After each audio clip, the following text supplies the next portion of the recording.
বন্ধু বান্ধৱীসকল, আপোনালোকে জানেনে এলাহক মানুহৰ সকলোতকৈ শত্ৰু মনা হয়। এজন এলেহুৱা মানুহ জীৱনত কেতিয়াও সফল হ'ব নোৱাৰে।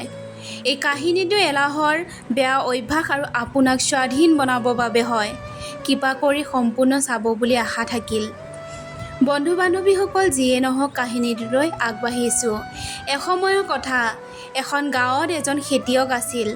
এবাৰ যেতিয়া সি খেতি কৰি আছিল, সেই খেতি মাজভাগত ঘনচিৰিকাই বাহ পাতি লৈছিল আৰু তাতে কণীও পাৰিছিলে আৰু চাওঁতে চাওঁতে সেই কণীৰ পৰা পোৱালিও হ'ল আৰু নিজৰ মাকৰ লগত সুখেৰে জীৱন অতিবাহিত কৰিব ল'লে।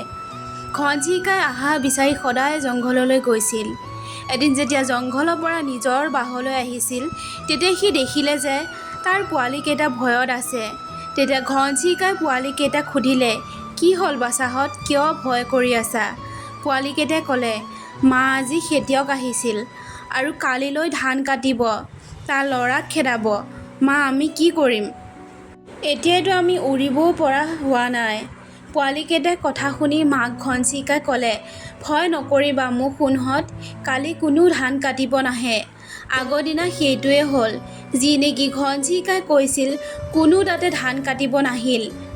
কেইবাদিন তেনেকৈ গুচি গ'ল, কোনো ধান কাটিব নাহিল। ধান কাটিব সকলো ঠিকেই চলি আছিলে। ঘনচিৰিকা পোৱালিকেইটা বহুত সুখত আছিল। এদিন যেতিয়া ঘনচিৰিকা জংঘলৰ পৰা উভতি আহিছিল, তেতিয়া তাৰ পোৱালিকেইটা আকৌ ভয়ত আছিল। ঘনচিৰিকাই আকৌ সুধিলে, তোমালোকে কিয় ভয়ত আছা? তেতিয়া পোৱালিকেইটাই ক'লে, মা আজি আকৌ খেতিয়কজন আহিছিল আৰু কৈছিল কালি আকৌ কামিলাসকলক ধান কাটিব খেদাব। এইখিনি শুনি ঘনচিৰিকাই আকৌ ক'লে, ভয় নকৰিবা তোমালোকে, কালি কোনো নাহে ধান কাটিব। আগৰ দিনা ঘনচিৰিকাই কোৱাৰ দৰে পাছৰ দিনা কোনো নাহিল ধান কাটিব।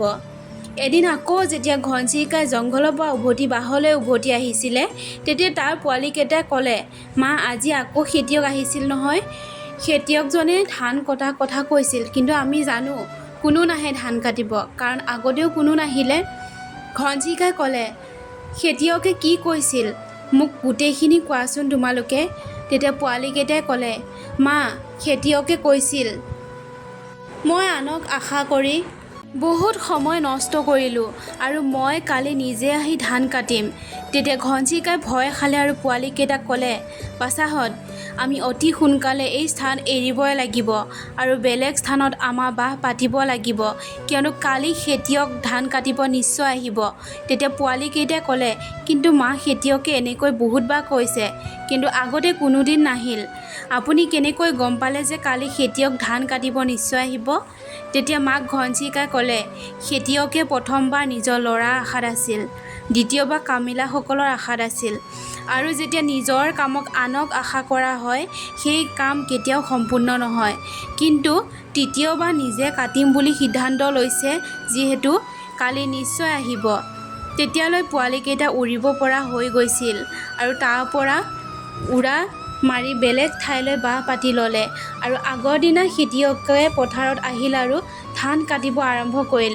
বন্ধু বান্ধৱীসকল, যি ব্যক্তি আনৰ ওপৰত নিৰ্ভৰ কৰি চলে সেই কাম কেতিয়াও সম্পূৰ্ণ নহয়। বাস্তৱত ক'ব গ'লে এজন এলেহুৱা ব্যক্তি হয় আৰু এনে ব্যক্তি সমাজৰ বাবে এটা বোজা। ইয়াৰ অৰ্থ এইটো নহয় যে আনৰ সহায় লোৱা বেয়া কথা নহয়, কিন্তু আনৰ ওপৰত নিৰ্ভৰ কৰা এইটো বেয়া কথা। যদি আপুনি কিবা এটা কাম সঠিক সময়ত শেষ কৰিব বিচাৰে, তেতিয়া নিজে কৰাটো উচিত হ'ব। নিজৰ কাম নিজে কৰা এই অভ্যাসে আপোনাক স্বাভিমান হ'ব শিকায় আৰু স্বাভিমান ব্যক্তিৰ সন্মান গোটেই সমাজে কৰে। ধন্যবাদ।